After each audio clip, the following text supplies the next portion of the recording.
If you have a 700 plus credit score, you could access up to 150,000 credit at 0% interest. You don't need tax returns, bank statements, or anything like that. The number one place I've learned everything about business, personal development, everything is actually at Church of Scientology. Is like the church like really great at donations? Yeah, but wouldn't you want your religion to be great at accepting donations too?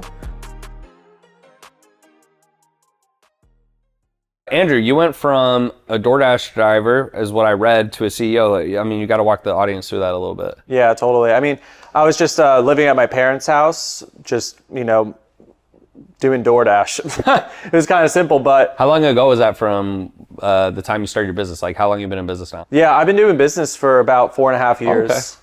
Yeah, I started my funding business about 3 years ago. Okay, cool. But I started like investing in these sales programs, marketing programs about 4.5 years ago. Did you go from DoorDash to this? Yeah, it was like DoorDash to online sales, and like no one back home told me to do it. I was like everyone else, like window shopping these internet programs, like, right. Oh my God, should I take a chance on this? But I just decided to try it out because like worst case scenario, I try it and I like lose money, but right. Best case scenario, I can, make a lot of money and find some skills that can help me. When you say online sales, did you do remote closing? Like, were you a sales rep? Yeah, remote closing. No shit, that's how you got your start. That's cool. Actually, well, so I was buying the courses. Oh, no way. You actually took a course about remote closing. Yeah. Wow, that's great. Okay, and then were you the first person in your family who's ever, tried to get into business or do something kind of outside the box, so to speak? Yeah. First entrepreneur. No one in my family like has their own business. I'm like the first one.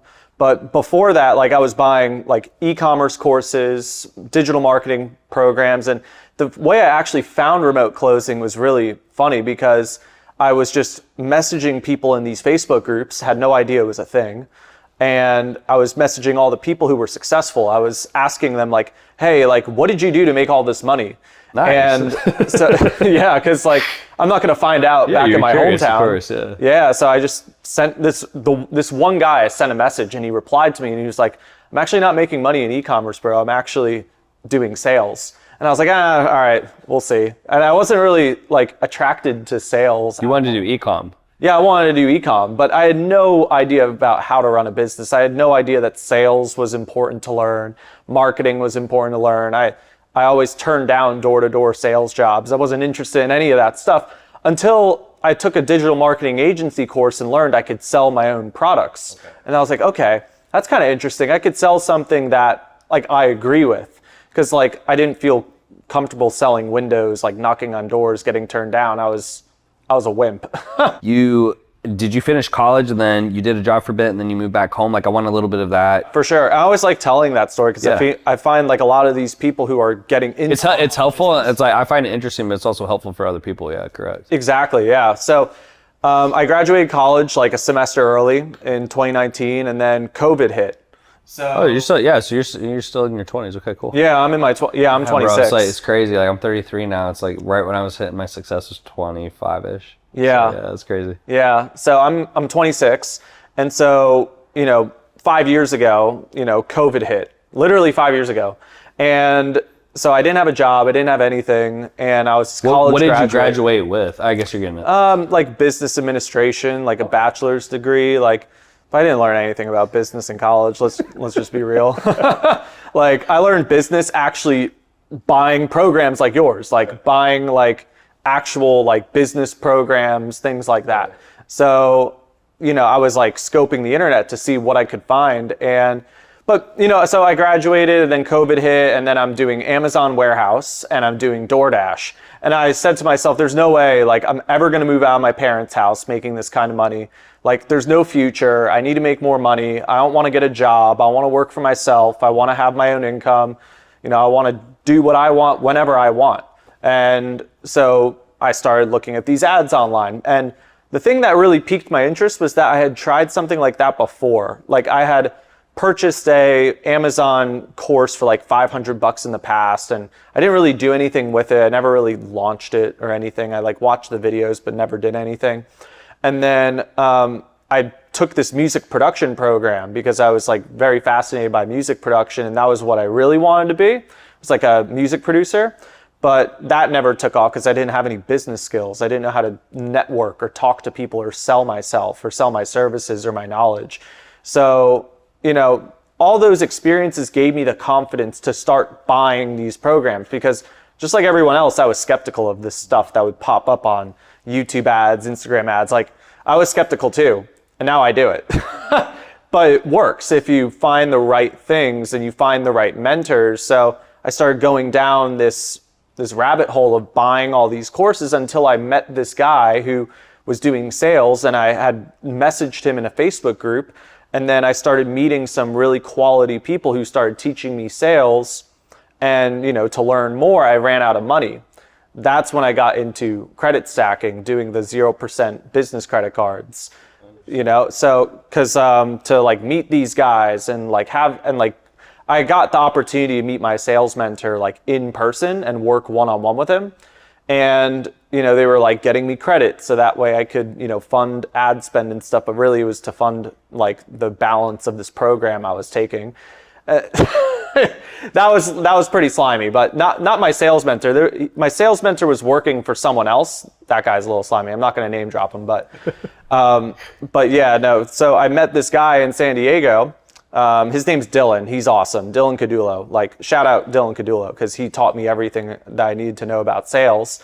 And it was the best experience ever. And that really gave me the skills in which I used a year later to start this credit stacking business, which has now done tons of money. Good for you, man. So when you went into that program, was it to be a closer for someone else's offer, or was it just to learn sales in general? Just learn sales in general. In the beginning, I was selling my own product, doing music sales and marketing, because I loved music, and I had experience being a music producer, and I wanted to use these skills that I was learning online to help other musicians. It wasn't really profitable. It wasn't really very successful, and I didn't really get a lot of clients. And there was kind of this moment where my sales mentor Dylan went to go start his own offer, showing people sales training himself, and I was using his techniques and the things that he taught me. And so I was just really in the right place at the right time to continue learning from him by selling his offer, which he doesn't run this offer anymore. He does capital raising now. But I had the opportunity to go work with him in San Diego. So I dropped my life in New Jersey. I still talk to everyone there, but I got the call and moved in 2 days. Wow. And I moved to San Diego because I was that committed to learning these skills and building my career and becoming the best version of myself. And this all started from a simple Facebook DM. That's it. Just simply reaching out to people who are successful. And that's why I tell my own clients all the time, you got to reach outside your hometown to go learn from people who are doing what you want to be doing. You might not find them in your hometown. Maybe if you live in Miami, right now, right? You'll find those people down the street because they're everywhere here. But back in the suburbs in New Jersey where I was living, there wasn't many people that I could learn business from. The people I wanted to learn from were in these cities like Miami. And yeah, I had the opportunity to go meet this guy in person, go learn from him, go work for him. I worked for him for a year. He was transitioning out of his offer, and I left to go start my funding business because I started helping clients get access to credit so they could buy his program. And I saw that other people were running this offer, and I said, oh, I would love to do that. It sounds so much fun. And that's how I came up with my offer. It wasn't I woke up one day and I was of course there was a day where I woke up and it said, I want to start a funding business, but it wasn't the thing I went in knowing I was going to do. It just kind of landed on my lap and it became the thing I was known for. And that's how I found the best businesses I've started have kind of come together. It wasn't when I was trying to force this idea, it was when the idea kind of came naturally. Yeah, no, I love that. I think that's how I got into business consulting, is it kind of fell on my lap, so to speak. It wasn't, look at all this success. Right, yeah, I wasn't going to be a business consultant. So you finished college.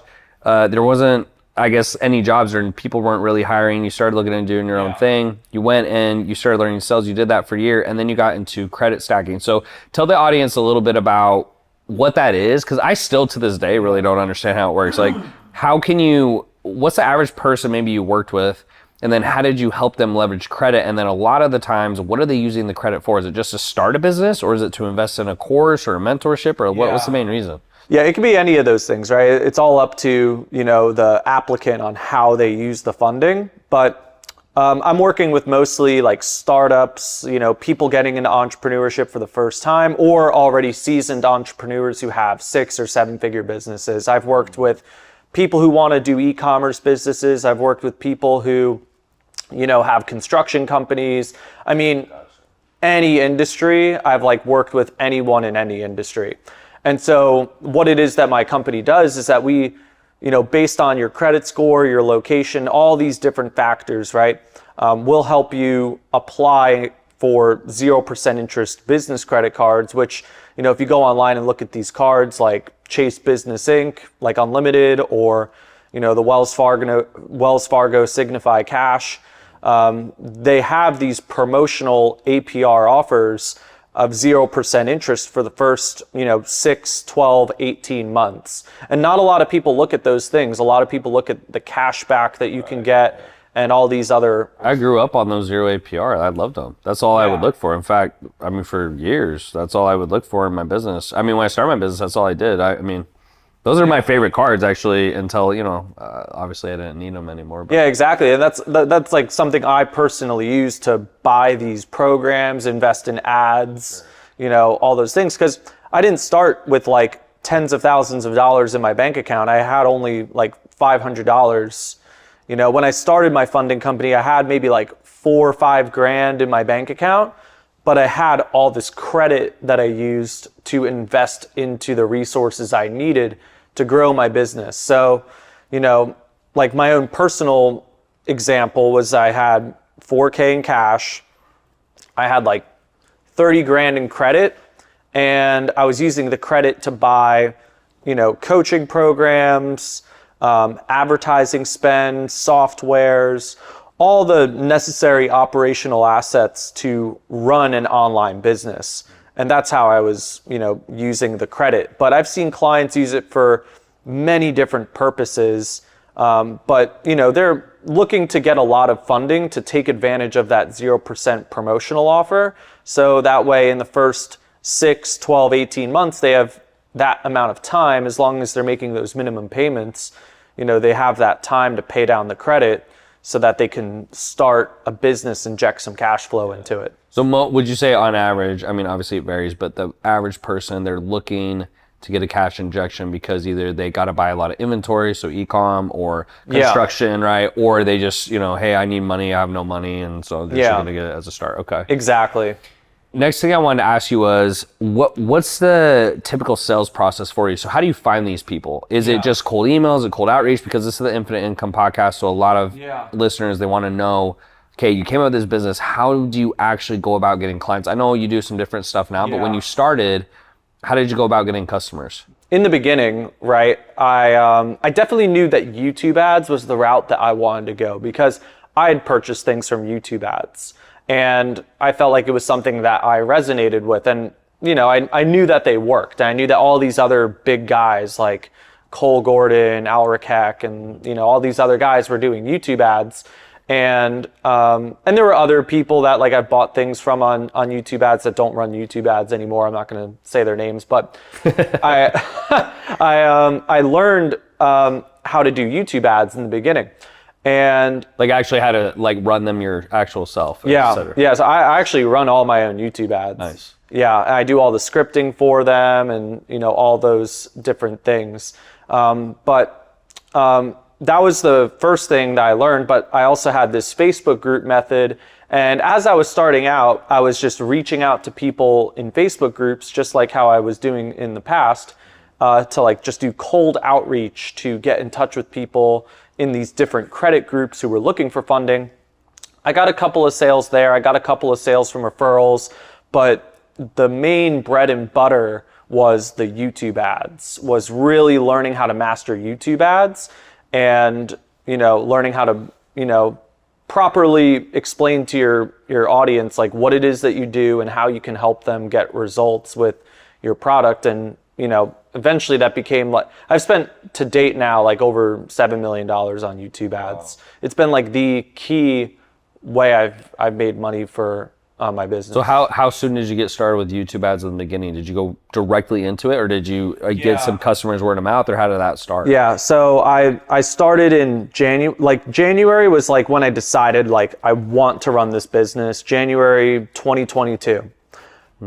In about 4 to 6 weeks of like consistent testing, right? So like the first 2 weeks I like really like learned the strategy full time.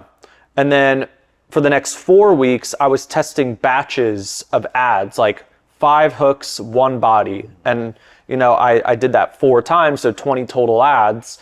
Finally, I landed on a winner, and I ran that ad for about 6 months. I came up with another ad, and then that ad had like millions of views, and then I came up with another one. But really that ramp up time was like mid-January to like, beginning of March was like learning, and then the whole month of March I did around like 70,000 by myself just through YouTube ads. What was your average pitch? Like if I saw one of your ads, was it, hey, are you an aspiring business owner who wants to earn cash, or you need extra money, or like what is the pitch? I'm assuming that's what it is. The hook that I was using on that first ad was just a very simple like, did you know that you could get $50,000 to over $150,000 of credit at 0% interest? It was just a very simple call out. Actually, it was very simple question. And then the second one though, the one that I'm running now is like probably one of my favorite ones I launched. It was me. I don't know if anyone who has seen it. It's got tons of views, but it was if you have a 700 plus credit score, you like qualify for Chase's new program where you could access up to 150,000 of credit at 0% interest. And that one's really good. And I kind of went on a new angle on that one. So it's not the same as all these other credit offers. I mean, everyone's does like a zero. There's so many people doing 0% interest funding. And so I came up with this new angle. It was like I was about to fall asleep and I was like, I got to come up with a new ad. And then bam, it hit. And I was like, oh yeah, like, and then, there's all these different things in which like, they will give you up to 150,000 with no docs, or, you don't need tax returns, bank statements. That's what I mean by no docs. Okay, so a couple questions I have is, one, why do people need your help? And again, that's probably I'm missing something. Why do they need your help to get funding? Because to me, when I want funding, I just think, okay, like I can get a credit card, I'll go to the bank. Is it because like they don't have good credit scores, or did you get a lot of people? I'm more curious, like how many people actually could get credit, and then why they want to use you to get it. The main thing for us is that they have to have a 700 plus credit score, right? Okay. So they're below that, you can't actually help them? No. Interesting. No, I mean, there's different things that we deploy, like if they have like maxed out credit card utilization, like we can help them get what's called a bridge loan. Yeah. We have like these different private lenders that we work with who will give you money temporarily to pay down your credit card debt. That's one reason why people work with us, because they want the funding, but they have no idea how to pay down their credit. And but they want to get more funding, so we can refer them to this bridge loan lender, but the bridge loan lender won't work with them unless they're working with us, because the bridge loan company's biggest concern is getting paid back, because like, do they put that on you guys? No, we aren't like on the hook to pay them back, but like, they want to know that the funding is going to work for the client. I understand. Like you guys are actually helping them build the business. Is that accurate? We really just help them get credit. So we come up with like a funding plan. It usually comes up with 6 to 12 different banks, just depending on where they live and what their credit score is. And we'll walk them through the process of the best strategy for each bank, right? Like with banks such as like Chase, for example, there's multiple different ways to apply for their business credit card, right? And in my ad, I talk about you can get up to 150,000, which, yeah, it's true. You don't have to give them tax returns or bank. I have a video on my YouTube channel where I got approved for a $150,000 card with them, and I didn't have to show tax returns or anything like that. Like I had like a different strategy to it. So we show them what those strategies are. It's not as simple as just applying online and just letting the algorithm decide how much you get approved for. you know, a lot of the time we're telling them to do these different things, whether it's like walking into the branch or, you know, different strategies like that, like DocuSign applications, right? And there's like no secret sauce to like the answers. Like the answers are your answers, right? Like your business does whatever it does, and you know, it makes however much, right? And you know, at the end of the day, like these banks really mostly care about your personal credit score anyway. But just knowing the correct way to apply is what gets you those results. And that's what our clients want, is results. Because they could just go ahead and apply by themselves, but they might only get 10,000, 20,000, 30,000, which, you know, usually is enough to like go start a business. But some of these people, you know, come to us and they want to do a fix and flip. And there's a little bit more strategy involved to get something like $100,000 to do, you know, a rehab and then flip. Like we'll get like an experienced flipper who comes to us and they're tired of doing hard money lending because there's this entire application process and it costs all this percentage. But then we show them this credit card stacking strategy and then they can do it again in the future. And And where did you learn all that from? Because I know you said earlier I guess technically when you did the sales, is that, it seems like a lot of the stuff you're describing though, it's not just one path. So it seems almost like you learned one path a few years ago and now you know a million more. Did it just progress over time, or is it that simple? Maybe there's only one path, I don't know. Yeah, you know, it was a work in progress, right? It didn't just like happen overnight, right? Like the first thing I did was I learned sales. I took time to learn sales. I spent like a year and a half perfecting my craft in sales. I'm obviously not perfect at sales, but I got pretty damn good. And then during that time was when I also learned about credit stacking. I had some guy walk me through like a standard application sequence. He kind of broke down a little bit of the magic. I found like a couple of extra videos that started breaking down a little bit of the magic. And I still had some gaps in my strategy in which I really just, you know, researched for like about a year. I was like calling bankers, going through forums, going through videos, and really honing in on like, what is the best strategy to get the most amount of funding?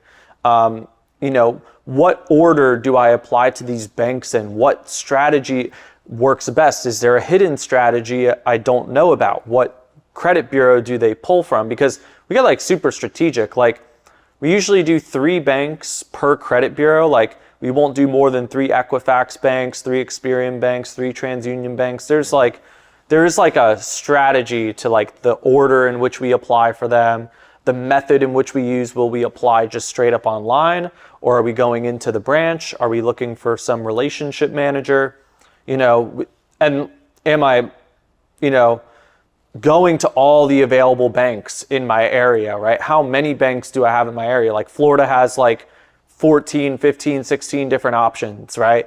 And each bank has different criteria in which they'll accept. Like some banks will say you need to be in business for 2 years. Others say you could build your business yesterday and we'll still approve you, right? So there's like a lot of like intricate strategy. So I spent a lot, so I was like really passionate about it because like I did it, I saw the use in it, I thought it was kind of cool.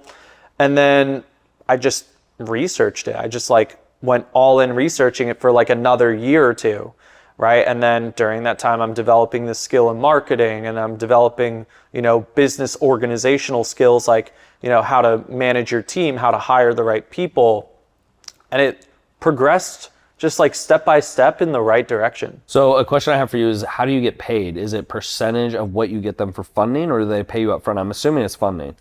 Yeah, it's kind of like a combination of both. We have flat fees in which we charge to like teach them how to do this. Like it's all one-on-one. They get assigned a client success manager and they work one-on-one with their client success manager. We create the funding plan for them based on, you know, the information that they share with us.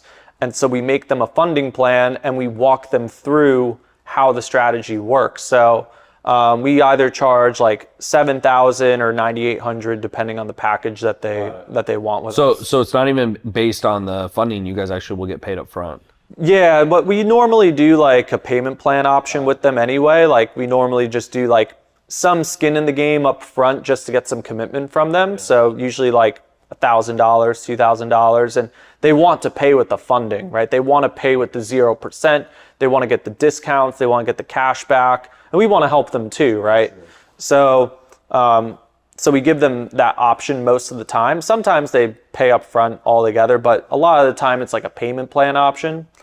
And there was something else about it that was pretty interesting to answer your question, but I just blanked on it. It's all good. I'm curious, what's the average amount they usually need? That's what I wanted to tell you. Is that what it was? Yeah, because that's what I wanted to tell you. So okay. On average, though, it works out because our competitors normally charge 10% or 15%. So if they get 100,000, okay. So if they get 100,000, and that's on average. Like I went into, now I got to get a little bit more exact with these details. Don't like quote me on this, but when I went into like my team's tracker, because we track all of it, we've gotten over 160, I think this morning, because we do that in the daily company meet, we've gotten over $164 million of funding with our clients.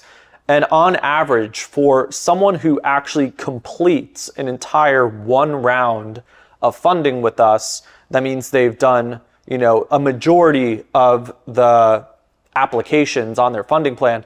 The average client that finishes a funding plan who does like 80 to 100% of the applications gets approximately $90,000 to $100,000. Most of the clients are getting pretty large sums. Yeah. Which would make sense to me why they would pay 98 or $7,000 because, if I only want 10 grand or 20 grand, I'm like, I don't know. It's not really worth it. That's interesting.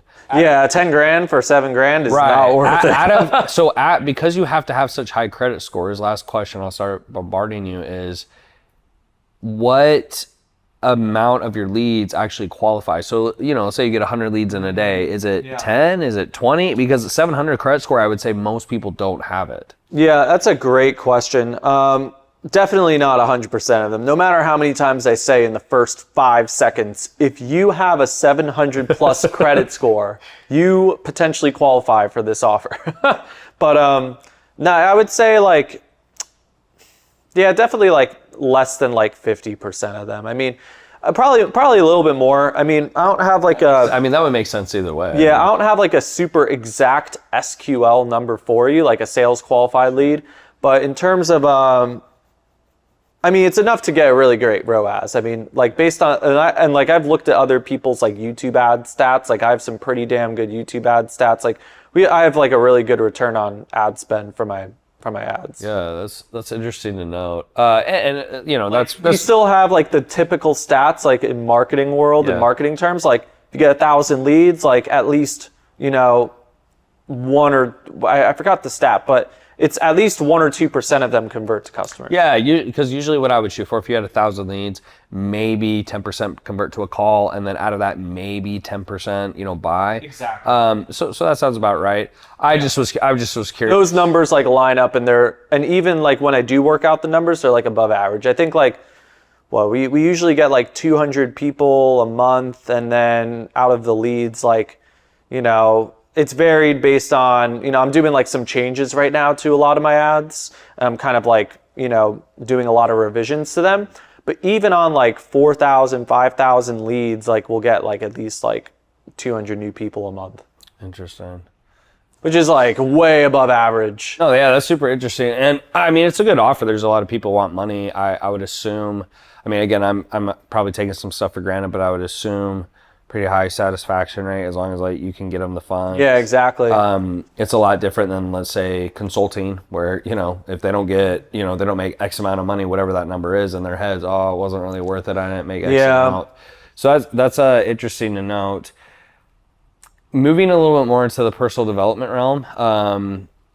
Well, actually, before we even go into that, one question I did want to ask you was, you said you had a lot of success with YouTube, and again, I can be completely wrong about this, but I would assume maybe people are searching for that stuff, so maybe the search term pops up more. You say you didn't have as much success with Facebook ads. Do you have any idea why that is? I have no idea. Maybe I just haven't found that perfect mentor yet to teach me meta ads. It's kind of interesting. I had a lot of people run meta ads on my account. And I just took my marketing knowledge from YouTube and just looked at how these marketing agencies were running their campaigns. And I was this conversion category is wrong. This audience is wrong. Like, what are they doing? And I just went in there and made my changes, and it started to work. But like long-term success, like I haven't had nearly as much as like YouTube. That's interesting. I mean, we've ran YouTube and we've had success on it, but in short, I think the biggest thing with YouTube for us is just more expensive. And so because it's more expensive, we got more quality leads, but the trade-off wasn't there, where it was like, it's so much more expensive versus Facebook or Instagram. I remember there was a year we spent $500,000 a month on Facebook, and now we spend $0 a month on Facebook, besides retargeting. Like, we just do all Instagram. So, you know, I don't know. I think stuff may change by year, but I was just curious what your take on that was, because usually it's the opposite. People will get Facebook and Instagram to work, but they won't get YouTube to work, and usually it's because YouTube's a little bit more expensive. Yeah. So that was a little interesting. Yeah, it was kind of interesting. I mean, it's probably a little bit more expensive. I just, for some reason, I haven't been able to get like Facebook or Instagram to convert as well. And a lot of my competitors, it's really saturated on Facebook and Instagram. Is there a lot of people who do what you do? Yeah. I get a lot of ads, of course, right? And well, yeah, that's because when I hear this, I'm thinking, I just don't think of, but maybe it's because I'm not looking for it. You know? There's like dozens of people that run my offer, and they're all, it's kind of funny, they're all on Facebook and Instagram, and I'm like the lone survivor on that's YouTube. Good, and that makes like it less competition. No one, I have like no competition on YouTube, because I mean, my ads are pretty good. It's going to be hard to knock my YouTube ads, to be honest. They're really solid. And on Instagram and Facebook, to like add opt-in VSL. Yeah, very simple. Like landing, like add opt-in VSL. On the VSL page, I do something a little bit different than some people. I think a lot more people are starting to do this now. I haven't looked, but it's a VSL, and then after a timer, on the same page is the application and calendar link. And it's all like, I do it through OneSub, but I'm migrating over to HubSpot. And but I have a OneSub embed that pops up below the VSL, all on the same page, and they can fill out an application while they're listening and watching the video, and they're scheduling a time.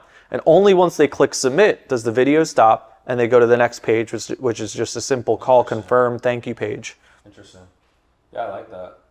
But we get a lot of deals just through like text blasts and like setters, like it's dialing. Well, and it's also, I just think it's a good offer. Like, it may be super competitive, but if you think about it, it's pretty simple. Like, we either get you results or we don't. And it's also it's not even just results. It's like, we want money, we're going to show you how to get money. Versus, hey, you want to grow your business, we're going to help you grow your business. Or, hey, you want to lose weight, we're going to help you. Like, the issue with that is people know by default there's a high failure rate, because it's partially dependent on them. But I feel like with money, you can be as close to, let's say, unintelligent as possible, where I feel like you could still pull it off. It's like, as long as they just follow what you say, probably has a pretty good result. Yeah, exactly. Like, it's got a pretty high success rate for those who follow instructions. I mean, they just have to provide us what their answers are for their application. Like, we never like tell them to, like, we always have them give us their answers, right? And then we always just show them how to apply for the card based on the answers that they give us. It's a pretty high success rate. And I mean, if they don't get results, they just get a refund. It's like not all too hard. It's not like one of these other things where it's like you constantly have to be hand holding them, and if they're not successful, that becomes like a big blow up. Yeah, because that like sucks, right? But but it still has its challenges, just like every other business. Every business is going to have its challenges. I mean, there's a lot of there's very rare, but sometimes people have like all the qualifications, but for some reason they don't get approved, and then we have to refund them, which I don't mind refunding. Is that part of your stipulation? Like, even if you guys do all the work, you'll still refund them? Yeah, if they apply for every single card on their funding plan and get no results, we'll give them a refund. Is that rare? Is that happen? Like, I'm assuming it's rare. Yeah. Okay. Yeah. I mean, look, there's I'm pretty generous with refunds. Not like too generous. We have like a no refund policy, obviously, but like, look, if it's just not working out, it's not working out. I'm not going to hold on to it and try to make it go right, because, like, you want to do good business. You want to do good ethical business. You don't want to like be in there and be like, oh, sorry, like, but it's like, if this guy is like not willing to get serviced, then like, or can't get serviced, Like, I'm not gonna like be like, oh, sorry, like I taught you things. Like, you know, like you gotta like be willing to work with people and help them in business. Yeah, I think in mine, I've usually had performance guarantees because, a lot of it is based on effort and performance. With your business, could be a little different. I think that's probably fair. Is a little more. I don't know if you would consider it more done for you, but you're, hey, do this. They're doing that. But overall, I think it's a pretty good offer. Yeah. The next phase I want to move into is a lot of people when, we're talking about business, they're also interested in people's personal development and maybe things they do that make them successful. So where I wanted to start was, are there any non-negotiables you have in your life, whether, it's fitness, business, religion, girls, whatever, like, is there anything that you've done that you feel has made you successful? It's like, I've always been like this, or I always do this, or I always do that. Is there anything you've done that you think has, obviously made you successful? Yeah, totally. I can tell you guys a lot about that. I mean, first and foremost is like in the beginning of the journey is don't listen to anyone else's opinion but your own. Like, really follow what you know is right. Don't ask for permission or approval from someone else who's not going to be willing to do the same things that you are willing to do yourself, right? Like, when I bought these programs for thousands of dollars, I wasn't asking my parents, can I go buy this?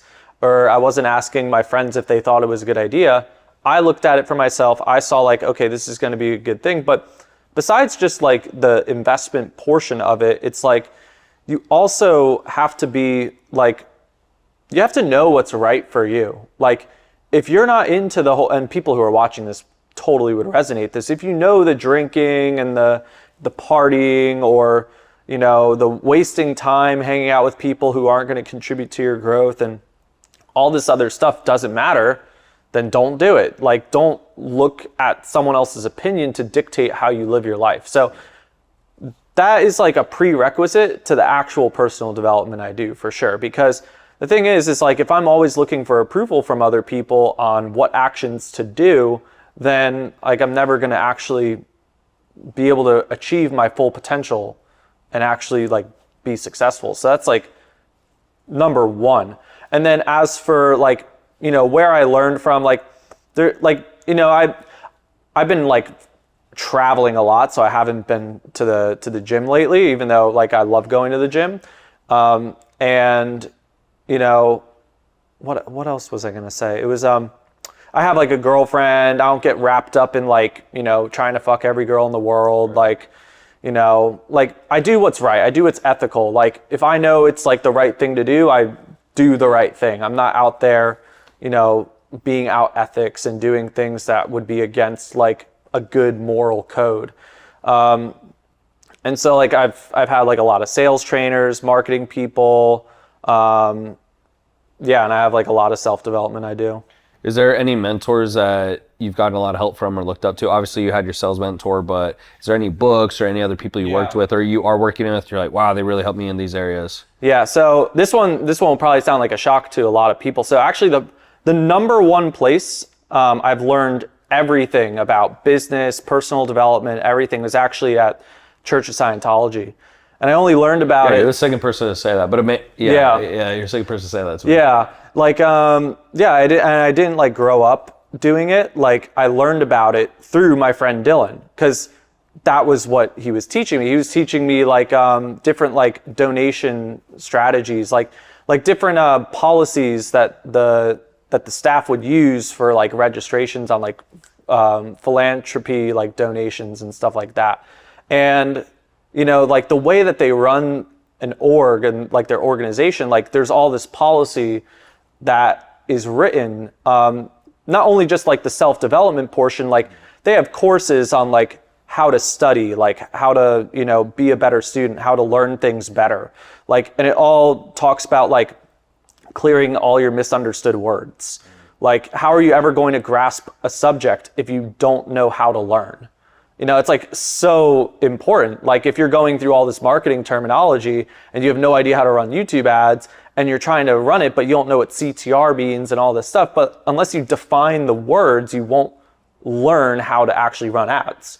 It's like simple stuff like that. Same with sales and same with all these other subjects, but they have a lot of different stuff. Like, you can get ethics information there, self-development. They have life improvement courses that are like $50. I think of it as CCD. They have like how to get motivated, how to improve relationships with others, all these different, how to achieve self-confidence, personal values and integrity. They have all these different courses that have like changed my life and like have helped me adopt like a better moral code. Like there are books, like there was an event that they did, and there's like this group of people in Liberty City here who they're not Scientologists or anything, but they pass out Way to Happiness books and the crime rates drop. It's like the craziest thing. It's the coolest thing. But I use a lot of the admin tech in my business, like policies, like the non-religious stuff I use in my business, because they have like a whole org board, like 7-division org board, and it flows all together, like, and policies written on how those divisions run and what kind of processes you use to run those things effectively. And it was when I started applying everything I learned in my life is when the DoorDash to CEO transition occurred. Like the whole transition happened because I was applying things I was learning at that church. That's interesting. What's the main reason they do all those courses and classes that are like outside of religion? Do you know what the purposes of that? Yeah, it's like, every religion's like different, right? They all have their own texts. They all have their own like courses. Like I grew up in Christianity. I couldn't speak for all these other religions, like, but I know in Christianity, I would go to CCD and they would have all these books to learn about, Christ, or learn all these stories and learn all these moral lessons, just like as you go to Mass.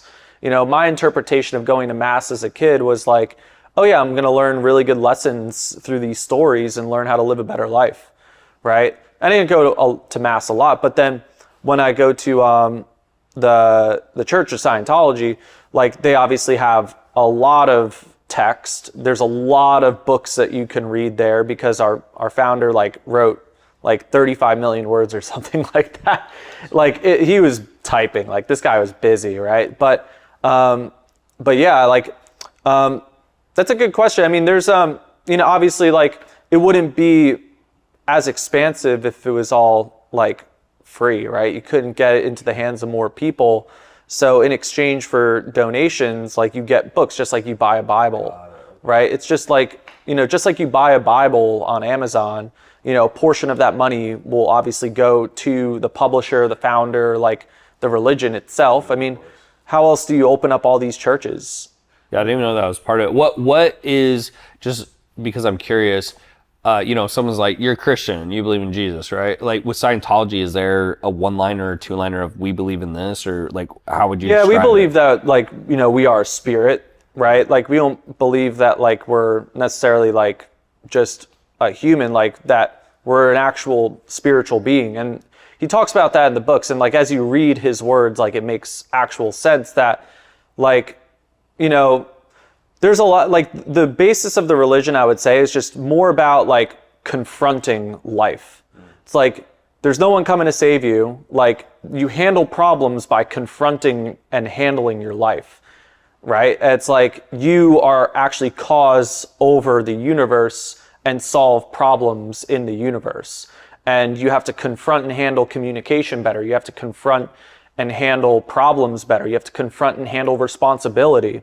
You have to confess and come clean to the harmful things that you're doing. And you won't be able to live a clean life unless you actually get off your, what we call overts and withholds, which are like sins, right? Unless like you actually come clean, you'll always carry around. Like, don't you ever walk around, you're like, oh man, I really don't want this person to know about this thing.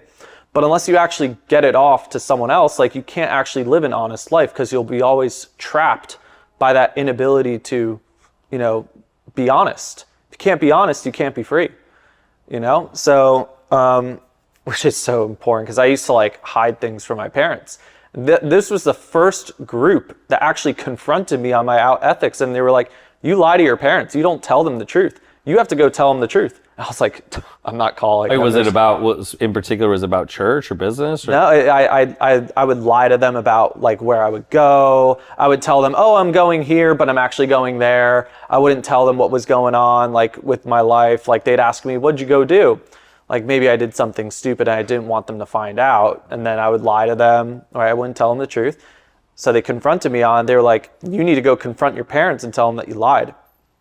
I was like, there's no way I'm doing that. But then they got me to do it. They were like, yeah, like you can't be helped if you can't be honest.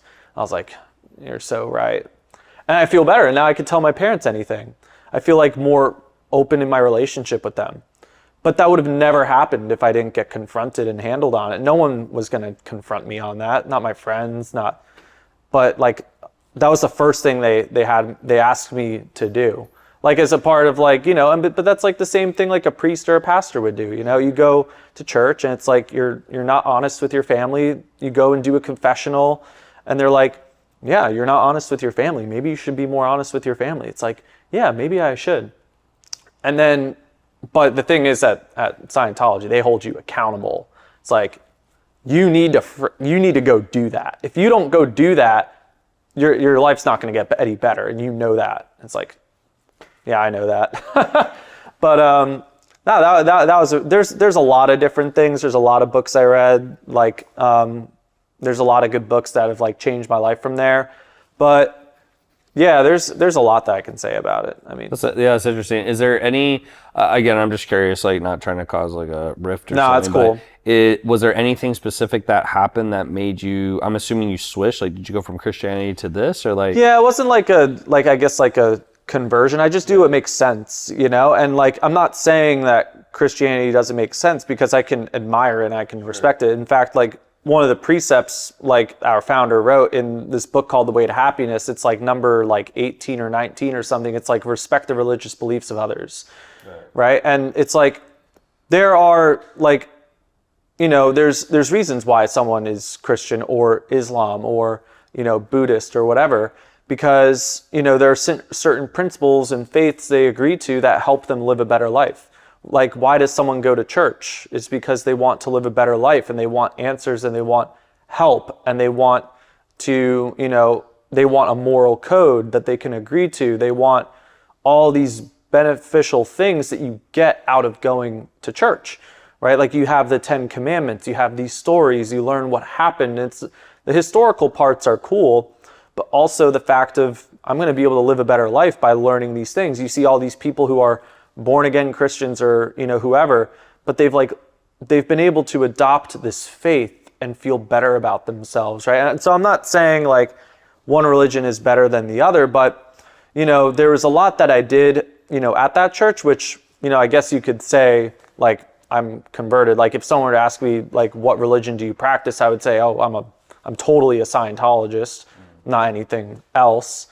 But, yeah, like that, but it's not to say that I don't like I abandoned like my religion or anything. Like I wasn't really religious in the first place. I thought I was like atheist. I didn't think I was like anything. I thought I was like not religious at all. But then I just like started doing it and like, I was like, well, this works. This works. It's kind of crazy. Like I haven't read one thing that has not worked. I've not read one thing that has not actually benefited my life. Yeah, I mean, I don't know enough. I grew up LDS or Mormon, so I think one thing because of that, like I'm a little bit, what should I say, tolerant maybe, where I'm not gonna speak on something I don't know a lot about because people would do that all the time and it would drive me freaking nuts. And it was also, it just would bother me, not from a standpoint of, not even if from like a belief standpoint, I would just be like, bro, like you don't even know what you're talking about, right? So yeah, I mean, that's the problem. There's just it's a great place. There's a lot of propaganda. There's just people that are making money off of selling the fact that it's like bad. And you're the second person who said that to me, so I don't know enough about it, but I'm intrigued to like learn more about it possibly, or like just at least read on it. Yeah, I don't know anything about it like at all. Yeah, and that's the thing. It's like most people never get the opportunity to like look for themselves because, we live in a world where there's just all this propaganda. Sure. And, they're just like, of course, yeah. Is like the church like really great, donations? Like, yeah, but wouldn't you want your religion to be great at accepting donations too? Wouldn't you want like a registrar who's like raising money for the church, who's trying to expand the church and like, was very effective at it? Like, that'd be amazing, no matter what faith you have, because the church needs money. Yeah. Like how else are they going to make income? Like they're also like they also have to run similar to a business too. Like, who's going to pay for the lights? I agree. I mean, it's either ran off like tithing or donations or something. So the last question I have on that, and then we'll move on, is when you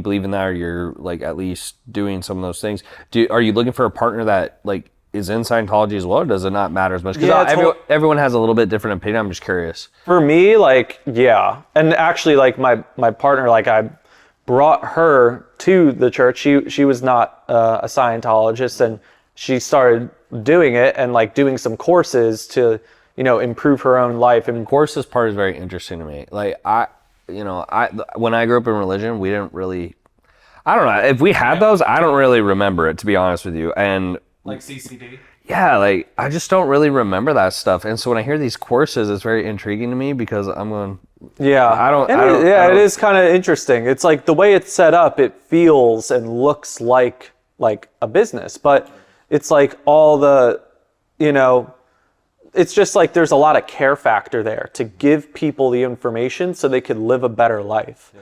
Because, that's why there's like all these like staff members that do it. They don't make any money. Like these staff members who go, like most church staff members, no matter what religion, they don't really make money. They just believe so much in the faith. And L. Ron Hubbard, he wrote all these policies so that the value, the integrity, and there's a word, the standards wouldn't be compromised.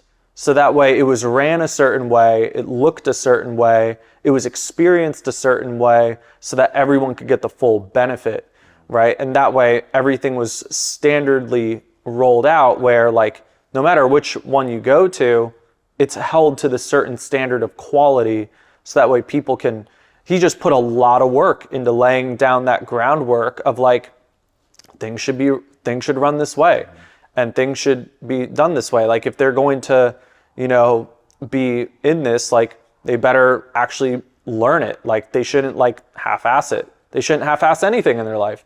No person should half-ass anything. So it's like, don't half-ass anything. And then you're held accountable to it. And it's like really good stuff. Yeah, that's super interesting. One of the questions I have is sometimes a difficult question is I like to ask, what's a question I should have asked you that I didn't, that maybe could help people? Sometimes you won't be able to think of it, that's okay. But I like to ask that, is there a question I should have asked you that I didn't that would be helpful to people, or maybe a path we should have gone down? Oh man, I think we covered like a lot of key stuff, but if there's anything that, I think like, I guess it'd be like, I don't know, what's one thing that the audience should know about you? Or like, what's one thing that if you wanted to tell an entrepreneur, I guess, like, what would you tell them? And I think like the big thing is like, don't be afraid to like stretch outside your comfort zone and do things that, be willing to do things that make you uncomfortable and that like be willing to experience anything. That's one of my favorites. This is an L. Ron Hubbard one. It's like, there's 2 rules for happy living. And it's in this book called New Slant on Life. And there's 2 rules for happy living. And one of them is, be willing to experience anything and only cause things to others that can be easily experienced, right? So those are the 2 rules for happy living. So be willing to experience anything and only cause to those what, can be experienced easily. And that's the thing, because like I wouldn't have gotten to where I am today if I wasn't willing to apply those 2 rules to my life. If I wasn't willing to experience anything, like who knew that I was going to like turn my life around by going to like this church that no one talks about, like I had no idea. Like who knew like by like messaging people on Facebook groups or buying all these things would lead to the life I have today. Like who knew? But yeah, exactly. It's just be willing to experience anything. Yeah, I love that. Well, Andrew, I mean, you're still a young buck. You're 26. There's tons of success. I can't wait to see where you're going to go in the future. If people want to know more about you or find out more about you, where's the best place for them to go? Yeah, you could go on my website, andrewimbesi.com. And, I have like links to my social media there. I have YouTube channel. You just search my name and I'll start popping up. Perfect. Well, dude, thanks for being on and can't wait to see where you go. Yeah, appreciate it.